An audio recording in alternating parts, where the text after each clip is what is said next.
Everyone, आज का video बहुत ही खास है। मदरहुड डायरीज़ का एक नया वीडियो मैं आपके लिए लेकर आई हूँ, जिसमें मैं अपनी ब्रेस्ट फीडिंग या फीडिंग जर्नी कह लें उसको आपके साथ शेयर करूँगी, ताकि आपको इस जर्नी से कुछ नया सीखने को मिले और मेरी गलतियों से आपको सीखें और वो गलतियाँ ना दोहराएं। तो चलिए आज का वीडियो करते हैं स्टार्ट। तो सबसे पहले मैं ये बताना चाहती हूँ कि जो मेरा बेबी है वो एक प्री मैच्योर बेबी है। उसका जो EDD था वो 13 अप्रैल था और वो एग्जैक्ट 13 मार्च को पैदा हो गया था इसी साल। अब वो 5 महीने का हो चुका है। तो इस 5 महीने में ब्रेस्ट फीडिंग और फॉर्मूला फीडिंग को लेके बहुत सारे उतार चढ़ाव आए हैं मेरी मदरहुड जर्नी में। तो वो सब कुछ मैं आपको एक एक करके बताती हूँ। उसके साथ ही मैं आपको कुछ प्रोडक्ट्स भी दिखाऊंगी, कुछ आइटम्स दिखाऊंगी जिन्होंने मेरी इस फीडिंग जर्नी को काफ़ी आसान बनाया है। जो मेरा बेबी है वो एक प्री मैच्योर बेबी है, इसीलिए उसका जब वो पैदा हुआ था तो उसको कुछ ब्रीथिंग इश्यूज़ हो गए थे, जिस वजह से वो 2 दिन तक NICU में था। और जब वो NICU में था मैं अपने वार्ड में थी और मैं अपने वार्ड में बहुत ही C-सेक्शन हुआ था, तो मेरी हालत बहुत ख़राब थी। फर्स्ट डे तो मेरे को याद भी नहीं है कि मतलब उसको फीडिंग कराना है, मेरे दिमाग में ही नहीं थी ये चीज़, क्योंकि मेरी हालत तो बहुत ही ज़्यादा ख़राब थी और मेरा मिल्क भी उस टाइम प्रोड्यूस होना स्टार्ट नहीं हुआ था। एंड वहाँ पे जब वो NICU में था तो जो नर्सेस थे वो मेरे बेबी को न्यूलैक्टा पिला रहे थे। न्यूलैक्टा होता है डोनर्स मिल्क। कुछ औरतें अपना मिल्क एक्सप्रेस करके उसको बेचती हैं। एक न्यूलैक्टा नाम की कंपनी है, वो उस मिल्क को लेती है और हॉस्पिटल्स में डिस्ट्रीब्यूट करती है और वो प्रीमेच्योर बेबीज़ को पिलाना रिकमेंडेड होता है। वैसे तो हम चाहते तो फॉर्मूला मिल्क भी दे सकते थे, बट डॉक्टर्स ने बोला कि आपको न्यूलैक्टा देना चाहिए क्योंकि बेबी आपका 1 महीने पहले आ गया है, मतलब प्रीमेच्योर है, तो ज़्यादा रिस्क नहीं लेते हैं। ऊपर से ब्रीदिंग इशूज़ है तो आप आराम से उसको न्यूलैक्टा पिलाइए। वो थोड़ा सा एक्सपेंसिव साइड पे पड़ता है, 1200 रुपये का कुछ 50 ml आता है। जो मेरा बेबी उस टाइम 20-30 ml पी रहा था हर 2 घंटे पे, तो थोड़ा कॉस्टली पड़ रहा था, बट इट्स ओके। बेबी के लिए तो इतना करेंगे ही, ऑब्वियस सी बात है। मेरा बेबी कुछ 2:30 बजे के आसपास पैदा हुआ था, तो उस पूरे दिन तक मेरी ड्रिप लगी हुई थी और मैं बेड से हिल भी नहीं पा रही थी। मैंने चलना भी अगले दिन स्टार्ट किया था, तो मेरे को NICU तक जाना और फीड कराना तो मतलब इम्पॉसिबल ही था। अगले दिन लैक्टेशन कंसल्टेंट आई थी मेरे वार्ड में और उसने मुझे मेरे ब्रेस्ट मिल्क को एक्सप्रेस किया, जो कि बहुत ही ज़्यादा पेनफुल था और मुझे तो रोना ही आ रहा था वो जब वो एक्सप्रेस कर के मिल्क निकाल रही थी। और मिल्क भी ज़्यादा आ भी नहीं रहा था, 5 to 10 ड्रॉप्स ही आ रहे थे, बट उसने बोला था कि इतना अभी इस स्टेज पे इतना मिल्क आना भी इनफ है। उस स्टेज पे मेरा मिल्क प्रोड्यूस नहीं हो पा रहा था अच्छी तरीके से, जिस वजह से पीडियाट्रिशियंस ने मुझे सजेस्ट किया था कि मैं शतावरी पीऊँ। साथ में एक मेडिसिन और दी थी, तो मैं वो दवाइयाँ ले रही थी, मैं शतावरी पी रही थी, बट मैं बहुत ज़्यादा स्ट्रेस में भी थी क्योंकि मेरा मिल्क प्रोड्यूस नहीं हो रहा था और मैं बहुत गिल्ट में जा रही थी कि मतलब मैं अपने बेबी को फीड नहीं करा पा रही हूँ, उसको एक डोनर का मिल्क पीना पड़ रहा है। और न्यूबॉर्न बेबीज़ को स्टार्टिंग में हर 2 घंटे पे फीड कराना पड़ता है। रीज़न ये होता है इसके पीछे कि बेबी जब पैदा होता है, मान लीजिए अगर कोई बेबी 3 किलो का पैदा हुआ है, तो स्टार्टिंग में 2-3 दिन उसका वेट लूज़ होता है। ओके, जब उसका वेट मान लीजिए उसका 2.5 किलो हो गया, अब आपको 2-2 घंटे पे तब तक पिलाना पड़ेगा जब तक वो दोबारा अपना बर्थ वेट गेन नहीं कर लेता, मतलब वो 3 किलो का दोबारा से नहीं हो जाता। तब तक डॉक्टर्स रिकमेंड करते हैं कि आप 2-2 घंटे पे पिलाइए। और जब मान लीजिए वो 3 किलो का हो गया, उसके बाद फिर जब वो रोएगा, जब उसको भूख लगेगी, तब आप उसको मतलब ऑन डिमांड इसको कहते हैं, तो आप उसको ऑन डिमांड फीड कर सकते हैं। 2 घंटे की ज़रूरत नहीं है। अगर वो 10 मिनट में भी मांग रहा है तब आपको 10 मिनट में भी फीड करना है, और अगर वो 3 घंटे में मांग रहा है तो भी आप फीड कर सकते हैं, लेकिन 4 घंटे से ज़्यादा नहीं उसको भूखा रखना है। अच्छा, जब मेरा बेबी 2 दिन के बाद वापस मेरे वार्ड में आया, जो डॉक्टर्स ने बोला था कि हर 2 घंटे पे फीड कराना है और हर 2 घंटे पे आप आधे घंटे के लिए ब्रेस्ट फीड करवाइए, उसके बाद हम उसको न्यूलैक्टा देंगे। मैं आपको पहले ही बता देती हूँ कि मैं 1 हफ्ते तक हॉस्पिटल में थी। 2 दिन तो ऑब्वियसली मेरी वजह से मेरा C-सेक्शन हुआ था। उसके बाद 5 दिन तक मेरा बेबी एडमिट था, जिस वजह से मैं भी वहीं स्टे कर रही थी। उस दौरान नर्सेज ने मेरी बहुत हेल्प की। मतलब आधा घंटा बेबी को फीड कराना इतना मुश्किल था, बट नर्सेज के वजह से ऑब्वियसली जर्नी थोड़ी इजी थी, बट वो आधा घंटा मतलब इतना पेनफुल होता था ना, मैं आपको बता नहीं सकती। मेरी तो बिल्कुल हालत ख़राब हो जाती थी। जो हर 2 घंटे पे जब मैं फीड कराने के लिए उसको मैं हाथ में लेती थी और मेरे को लगता था कि अब मतलब फिर से बहुत पेन होगा, बट मुझे अंदर से था कि मुझे उसको मिल्क देना है, उसका पेट भरना चाहिए मेरे मिल्क से। तो ये भी मतलब एक बहुत स्ट्रेसफुल चीज़ हो जाती है। आधा घंटा तो दूर की बात है, 5 मिनट भी फीड कराना इतना चैलेंजिंग होता है ना कि मैं एक्सप्रेस नहीं कर सकती वर्ड्स में, वो इतना पेनफुल होता है फर्स्ट टाइम मदर्स के लिए तो स्पेशली, क्योंकि बेबी भी लैचिंग सीख रहा होता है और आपको भी पोजीशनिंग ऑब्वियसली नहीं आती क्योंकि आप भी पहली बार ही ब्रेस्ट फीड करा रहे हैं।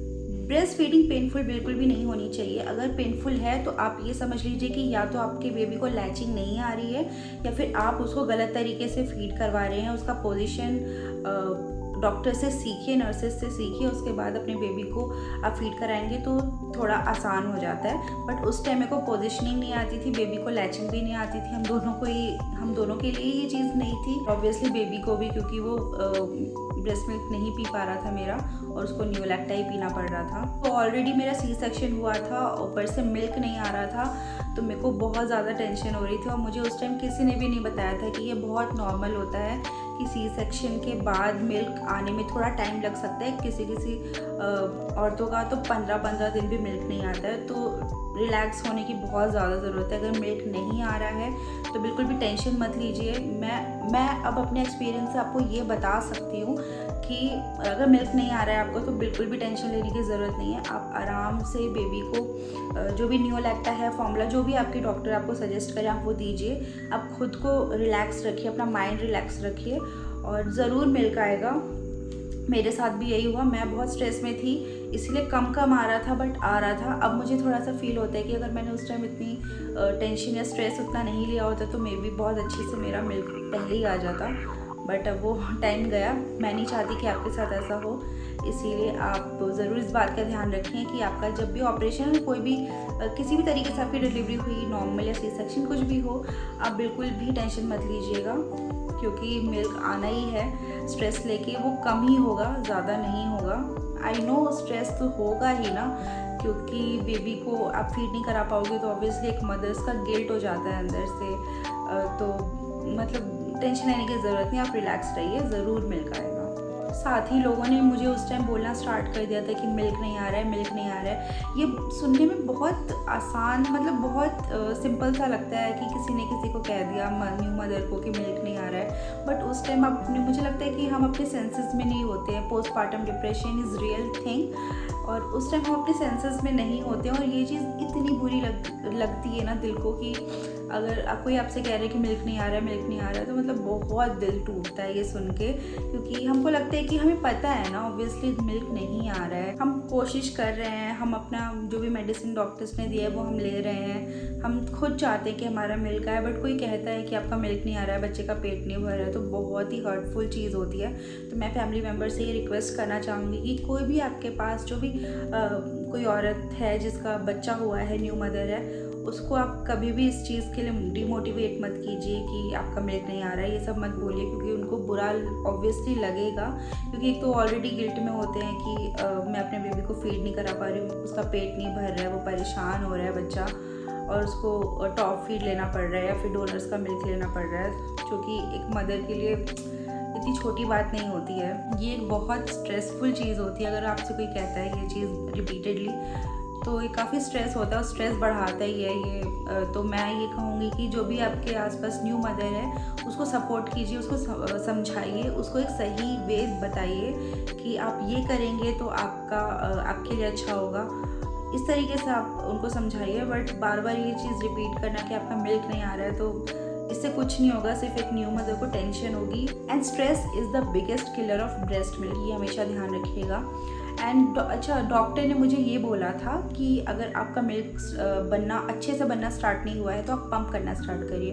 तो पंपिंग के लिए उन्होंने मुझे बोला कि एक ब्रेस्ट पंप खरीदिए आप, एंड उससे आप पंपिंग स्टार्ट करिए, मिल्क निकालिए, जितना भी निकल रहा है उतना निकालिए, बेबी को फीड कर दीजिए एंड सीधे ब्रेस्ट से भी स्टार्ट करिए फीड करना, ताकि बेबी भी लैचिंग सीख सके। एंड ये एक टिप होती है कि जितना ज़्यादा पंप करेंगे उतना ज़्यादा ही मिल्क प्रोडक्शन बढ़ता है। अच्छा, अभी जब हम एक हफ्ते के बाद वापस घर आए तो हमको इस बात की टेंशन थी कि यहाँ पे कोई नर्स डॉक्टर अब कुछ नहीं है, we are on our own, अब हमको खुद से ही सब कुछ करना है।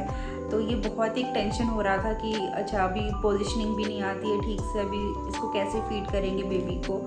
और फॉर्मूला मिल्क भी हम उस टाइम नहीं दे रहे थे, हम ये सोच रहे थे कि ब्रेस्ट मिल्क से काम हो जाएगा।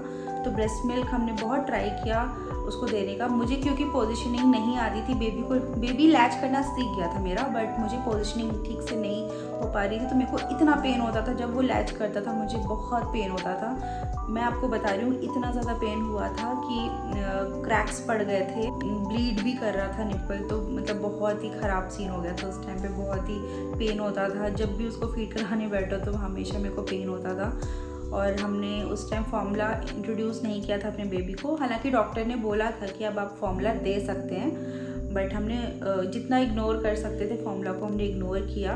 बट इससे भी नुकसान ही हुआ, कोई फ़ायदा नहीं हुआ, क्योंकि ब्रेस्ट मिल्क से बेबी का पेट नहीं भरता था। अच्छा, जब घर आए फिर 10 से 20 दिन मेरे को पोजीशनिंग नहीं आई। मैं लिटरली रोती थी ब्रेस्ट फीड करवाते हुए। मेरे को ब्रेस्ट फीड अंदर से मन था कि मैं उसको ब्रेस्ट फीड करवाऊँ, लेकिन वो प्रोसेस इतना पेनफुल होता था कि मैं लिटरली आंसुओं से रोती थी। मेरे को बहुत रोना आता था कि कितना पेन हो रहा है, इतना पेन क्यों हो रहा है, अभी मैं क्या करूँ, मैं क्या गलत करूँ, कुछ समझ में भी नहीं आ रहा था। 15-20 दिन कुछ ऐसा ही चला और उसके बाद फिर हमारा अपॉइंटमेंट था पीडियाट्रिशियन के साथ। तब जाके पीडियाट्रिशियन को हमने बताया कि ऐसी ऐसी मतलब सिचुएशन हो गई है, बहुत दर्द होता है फीड करते हुए। तो तब डॉक्टर ने बोला कि ये पेनफुल नहीं होना चाहिए, अगर आपको पेन हो रहा है मतलब आप गलत कर रहे हो। तब जाके उन्होंने पोजीशनिंग मुझे सिखाई अच्छे से और फिर मैं सीख गई। उसके बाद से आज तक मतलब मुझे ब्रेस्ट फीड में पेन नहीं हुआ है। और ये बात ये है कि मेरा बेबी दोनों मतलब टॉप फीड पे और ब्रेस्ट मिल्क दोनों पे है, क्योंकि मेरा ब्रेस्ट मिल्क का प्रोडक्शन इतना अच्छा नहीं है। लेकिन मैं खुश हूँ कि वो थोड़ा जितना ही सही, लेकिन उसको ब्रेस्ट मिल्क मिल रहा है। अच्छा, फॉर्मूला से मुझे याद आया, डॉक्टर ने हमें कुछ 2-3 फॉर्मूला के नाम सजेस्ट किए थे। तो हम सिमिलैक का फॉर्मूला बेबी को देते हैं अभी। तो अभी आज की डेट में मैं आपको बता दूँ, जैसे अभी मेरा बेबी 5 मंथ्स का हो गया है, तो उसको हम लोग 4 टाइम फॉर्मूला पिलाते हैं और दिन भर में कई बार मैं ब्रेस्ट मिल्क पिलाती हूँ उसको। और उसको हर 4 घंटे पे हम लोग फॉर्मूला मिल्क देते हैं। तो फॉर्मूला फ़िलहाल मैं उसको दे रही हूँ 180 ml पर फीड। मैं बेबी को सिमिलैक का फॉर्मूला देती हूँ। और मैं फॉर्मूला कैसे पिलाती हूँ मैं आपको एक चीज़ दिखाती हूँ जिसने मेरी फीडिंग जर्नी काफ़ी आसान की है। मैंने एक लव लैब का प्रोडक्ट ख़रीदा है जो मेरे हस्बैंड ने ऑनलाइन डिस्कवर किया था। ये काफ़ी हेल्पफुल है। अच्छा, मैं ये भी बता दूं कि डॉक्टर ने हमें मना किया था कि वो बॉटल, निप्पल वाली जो बॉटल आती है ना, उससे हमको मिल्क नहीं पिलाना है, क्योंकि मेरा बेबी ब्रेस्ट फीड पे भी है। तो मुझे वो वाला निप्पल नहीं यूज़ करना है। तो डॉक्टर ने बोला था कि कटोरी चम्मच से आप पिला सकते हो। तो मैंने कटोरी चम्मच से स्टार्टिंग में पिलाया, बट बहुत एग्जॉस्टिंग हो जाता था कटोरी चम्मच से, मतलब थोड़ा थोड़ा बहुत टाइम लग जाता था। अब टाइम सेव करने के लिए मेरे हस्बैंड ने एक प्रोडक्ट ख़रीदा था। ये है लव लैब का बॉटल फीडर। इसमें ये चम्मच लगा है, ये स्पून है, सिलिकॉन का है, ये रिकमेंडेड है। डॉक्टर से हमने पूछा था, डॉक्टर ने बोला ओके आप इसको यूज़ कर सकते हो। तो ये स्पून है और यहाँ पे एक होल है, यहाँ पे एक होल है। तो हम बेबी को जैसे मिल्क इसमें भरा है, थोड़ा थोड़ा करके ऐसे गिराते हैं तो इसमें मिल्क भर जाता है और वो पी लेता है। तो बहुत ही कन्वीनियंट है ये। इसमें मैक्सिमम लिमिट इसकी 180 की है, इसमें 180 जितना वो अभी पी रहा है। तो इससे मैं पिलाती हूँ। ये काफ़ी अच्छा प्रोडक्ट है। मैं इसका लिंक भी आपको दे दूँगी, अगर आपके साथ भी सेम चीज़ है जो मेरे साथ है, मतलब आपका बेबी भी अगर ब्रेस्ट फीड और फॉर्मूला दोनों पे है, तो आप ये ज़रूर यूज़ करिए। काफ़ी अच्छा प्रोडक्ट है ये। एंड मैं आपको दिखा देती हूँ कि मैं कौन सा ब्रेस्ट पंप यूज़ कर रही हूँ, जिसने मेरी ब्रेस्ट फीडिंग की जर्नी को काफ़ी आसान बनाया है। तो मैं आपको दिखाती हूँ। मैं यूज़ कर रही हूँ फिलिप्स का एवेंट। इसका MRP है 7995, लेकिन हमको कितने का पड़ा था वो मैं आपको स्क्रीन पे कहीं लिख दूँगी, आप वो देख लीजिएगा। और ये काफ़ी अच्छा है, अगर आप ब्रेस्ट पंप देख रहे हैं तो मैं हाईली रिकमेंड करूँगी इस ब्रेस्ट पंप को। मैं आपको दिखा देती हूँ ये दिखता कैसा है। इसमें एक मैनुअल आता है और इसमें अलग अलग पार्ट्स हैं इसके, इसको जोड़ना पड़ेगा। मैं आपको तुरंत जोड़ के दिखा देती हूँ और फिर मैं आपको बताती हूँ कि इसको किस तरीके से आप यूज़ कर सकते हैं। ओके, तो ये ऐसा कुछ दिखता है। आप इसको जोड़ लेंगे सारे पार्ट्स को तो ये ऐसा दिखेगा। और यहाँ पे आपको अपना निप्पल इंसर्ट करना है, अपना ब्रेस्ट इंसर्ट करके। और ये एक इलेक्ट्रिक पंप है, तो इसके साथ ये एक आता है जिसमें आप स्टिमुलेट कर सकते हैं एंड पंप कर सकते हैं। इसमें बहुत सारे स्पीड्स भी हैं, तो आप इसको यूज़ कर सकते हैं। यहाँ से पावर ऑफ, पावर ऑन यहाँ से हो जाएगा। और क्योंकि ये इलेक्ट्रिक है तो ऑब्वियसली इसमें अडेप्टर लगा के इसको अपने चार्जिंग पॉइंट पे लगाएंगे तब ये काम करेगा। यहाँ पे आप अडेप्टर लगा सकते हैं और इसको यहाँ पे कनेक्ट किया हुआ है। दूसरी तरफ ये पाइप से इन दोनों को जोड़ा हुआ है। फिर यहाँ से अडेप्टर लगाएंगे इसको और फिर अपने स्विच ऑन करके यहाँ पे आप इसको यूज़ कर सकते हैं। तो ये काफ़ी काम की चीज़ है, इलेक्ट्रिक है एंड आप काफ़ी आराम से इसको अपने पंपिंग जर्नी में आप इस्तेमाल कर सकते हैं। ये मैंने बहुत यूज़ किया है और इसका पूरा नाम है Philips Avent single electric breast pump. तो आप ये खरीद सकते हैं, ये काफ़ी काम की चीज़ है, आपकी फीडिंग जर्नी में बहुत काम आएगा। What ever you choose for your baby, formula हो या ब्रेस्ट फीड हो, दोनों ही बेस्ट है, क्योंकि आपसे बेस्ट आपके बेबी के लिए कोई नहीं सोचेगा। आप अपने बेबी के लिए बेस्ट चाहेंगे and you are not bound to explain anything to anybody. And I would request all the family members of a new mother that please support her, please give more love to her, please take care of her. Baby अपने आप ही खुश रहेगा, उसको उसकी care तो उसकी माँ करेगी ही, लेकिन माँ की केयर कौन करेगा? आप ही लोग करेंगे ना। तो प्लीज़ उसका टेक केयर कीजिए, उसका ख्याल रखिए न्यू मदर का। बेबी अपने आप ही खुश हो जाएगा। अगर माँ खुश है तो बेबी ऑटोमेटिकली खुश रहेगा। उनके किसी भी डिसीजन को आप क्वेश्चन मत करिए, just support her and give more and more love to her. So this was my journey of feeding my baby. I hope आपको ये वीडियो पसंद आई होगी और इस वीडियो से आपने कुछ ज़रूर नया सीखा होगा।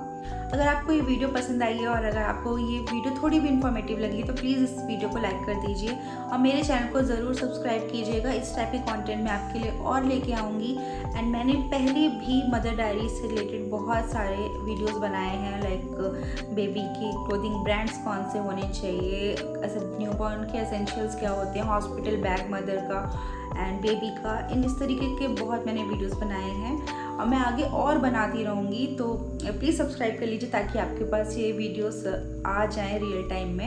एंड ये वीडियो ज़रूर न्यू मदर्स के साथ, न्यू मदर्स की फैमिली के साथ ज़रूर शेयर कीजिए ताकि ये मैसेज उन तक पहुँचे कि मदर्स को खुश रखना कितना ज़रूरी है। मदर्स की न्यू मदर्स की मेंटल हेल्थ के बारे में सोचना और उसके लिए कुछ अच्छा करना, उसकी टेक केयर करना कितना ज़्यादा ज़रूरी है, क्योंकि ये सब डायरेक्टली ब्रेस्ट मिल्क पे अफेक्ट करता है। अगर मदर खुश है तो मिल्क ज़्यादा आएगा, अच्छा आएगा। एंड अगर खुश नहीं है, स्ट्रेस में है, तो डेफिनेटली मिल्क आने में बहुत टाइम लग जाएगा। कुछ कंडीशंस हो सकते हैं कि मिल्क नहीं आ रहा है, अगर मदर सब कुछ अच्छा कर रही है, ठीक कर रही है, तो कई बार ऐसा भी होता है कि मिल्क नहीं आता है। बट अगर आप अंदर से खुश रहेंगे तो हाई चांसेस है कि आपको मिल्क बहुत अच्छे से आएगा।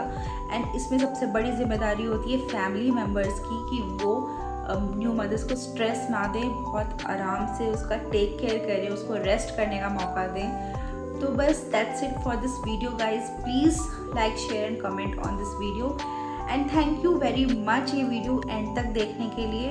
And please take care, thank you, bye bye. And new mom को प्लीज़ लव दीजिए। Thank you, bye bye, take care.